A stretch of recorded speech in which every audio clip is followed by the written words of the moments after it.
បាទសួស្តីអ្នកទាំងអស់គ្នាបាទសូមស្វាគមន៍ជាថ្មីមកកាន់វីដេអូ Made in Excel របស់ខ្ញុំបាទផងដែរនៅក្នុងថ្ងៃនេះខ្ញុំនឹងបង្ហាញអ្នកទាំងអស់គ្នាអំពីការគណនានៅរូបមន្តដដែលក៏ប៉ុន្តែលំហាត់ថ្មីគឺឧទាហរណ៍ថ្មី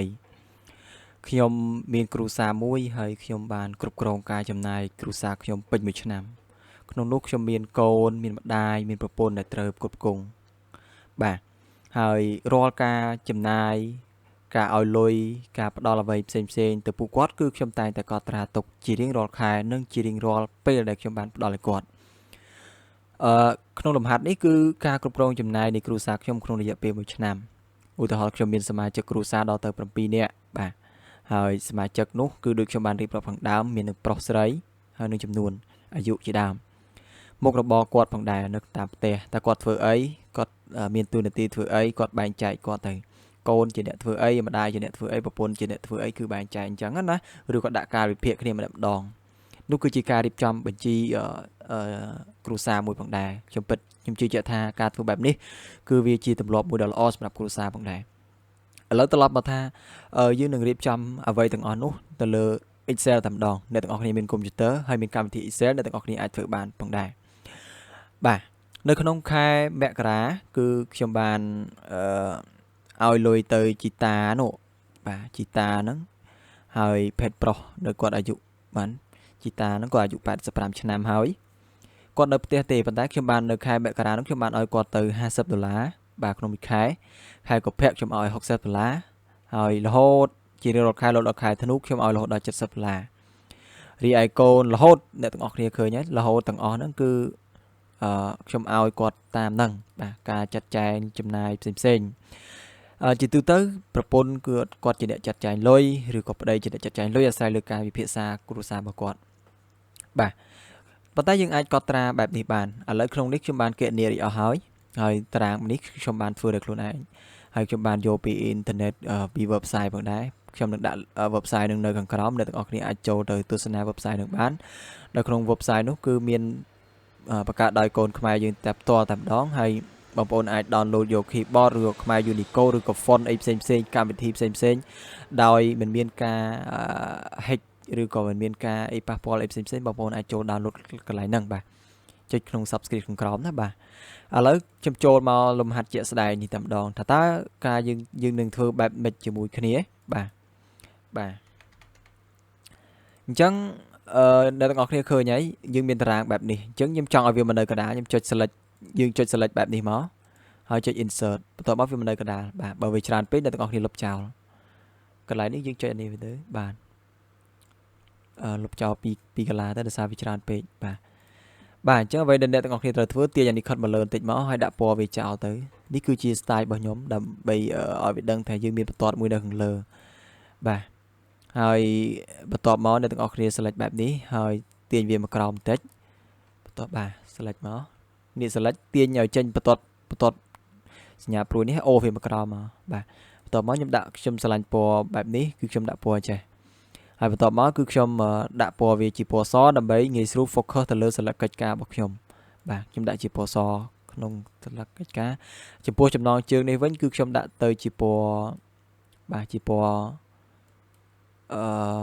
ដាក់ពណ៌អីដែលបងប្អូនស្រឡាញ់ណាខ្ញុំដាក់ពណ៌នេះដោយសារមើលទៅវាស្រឡះហើយចំពោះ select កិច្ចការទាំងអស់នេះគឺខ្ញុំដាក់វាជាតារាងបាទអ្នកទាំងអស់គ្នាចុចតារាងមកបាទអូខេនេះគឺជាការរៀបចំ design ណាបងប្អូនអាចធ្វើដោយវាបានដោយខ្លួនឯងបាទជឿជាក់ថាបងប្អូនអាចធ្វើបាន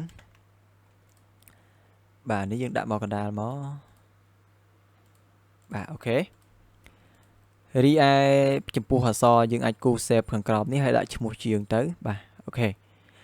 បាទអញ្ចឹងរបៀបគណនាគឺនៅកន្លែងនេះបាទខ្ញុំលុបចោលបាទហើយរីឯកន្លែងនេះអ្នកទាំងអស់គ្នាអាចលុបវាចោលទៅហើយដាក់ចុច merge នេះមកវានៅកណ្ដាលបាទហើយចុចសញ្ញាបែបនេះមកវាមិននៅខាងនេះបាទអញ្ចឹងវាគឺជាការសរុបចំណាយជាដើមបាទឥឡូវយើងចូលដល់ការគណនាតែម្ដងបាទ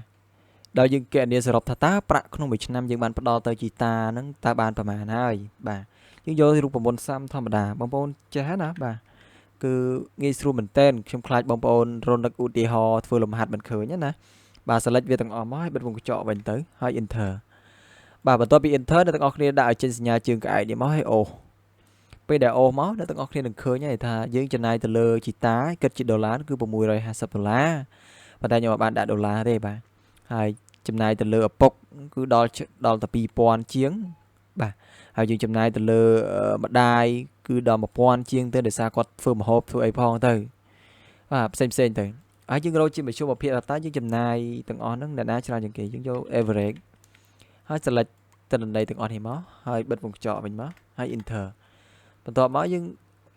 ដាក់ចេញជើងក្អែកមកនៅក្នុងអូសបាទបន្ទាប់ពីអូសបែបនេះហើយវានឹងឲ្យយើងគណនាចំនួនសរុបអញ្ចឹងខ្ញុំយកស្មើបាទ30ដូចគ្នាសរុបបាទអធិស្ឋាន30ដូចគ្នាយើងបើកវងកញ្ចក់មកហើយសរុបនេះមកថាតើក្នុងមួយឆ្នាំហ្នឹងយើងចំណាយបានទៅលើពួកគាត់នឹងអស់ប៉ុន្មានសរុបមកគឺអស់10000ជាងបាទជាបើយើងគិតជាមធ្យមភាពហ្នឹងតើប៉ុន្មានយើងយក average មកបាទអ្នកទាំងគ្នាយក average មកចុចកន្លែងសរុបហ្នឹងមកហើយបិទវងកញ្ចក់ទៅហើយ enter មកអូអធិស្ឋានអ្នកទាំងគ្នាយក average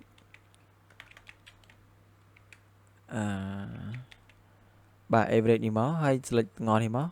ហើយបិទវងកញ្ចក់មកហើយ enter ចឹងជាមធ្យមភាពដែលទាំងអស់គ្នាចំណាយអស់ប៉ុណ្ណេះបាទអញ្ចឹងនេះគឺជាភាពងាយស្រួលនិងជាភាពសាមញ្ញផ្សេងៗដែលអ្នកទាំងអស់គ្នាអាចធ្វើការកត់ត្រាចំណូលចំណាយផ្សេងៗនៅក្នុងគ្រួសារដោយល្អផងដែរនឹងមានការយល់ច្រឡំហើយនឹងមានការចំណាយគ្នាជាដើមបាទហើយនេះគឺជាសំណួរដែលបងប្អូនត្រូវដែលខ្ញុំបានដាក់ហើយអ្នកទាំងអស់គ្នាអាចមើលបានតើការគណនាហ្នឹងការធ្វើគណនាបែបណាបាទហើយខ្ញុំសង្ឃឹមថាវីដេអូមួយនេះនឹងជួយអ្នកទាំងអស់គ្នាឲ្យមានគំនិតខ្លះហើយក៏ជួយអ្នកទាំងអស់គ្នាឲ្យអាចធ្វើតារាង Excel មួយដ៏ស្រស់ស្អាតសម្រាប់ខ្លួនឯងផងដែរខ្ញុំជឿជាក់ថាបងប្អូនអ្នកដែលរៀន Excel មួយចំនួនគាត់ប្រហែលជាប្រកែអស់ហើយគាត់ថាខ្ញុំចង់ឲ្យអ្នកល្មមគាត់អាចមើលបានហើយគាត់អាចធ្វើបានអ្នកទាំងអស់គ្នាបើសិនជាចង់បាន file របៀបនេះយកទៅធ្វើទេអ្នកទាំងអស់គ្នាអាច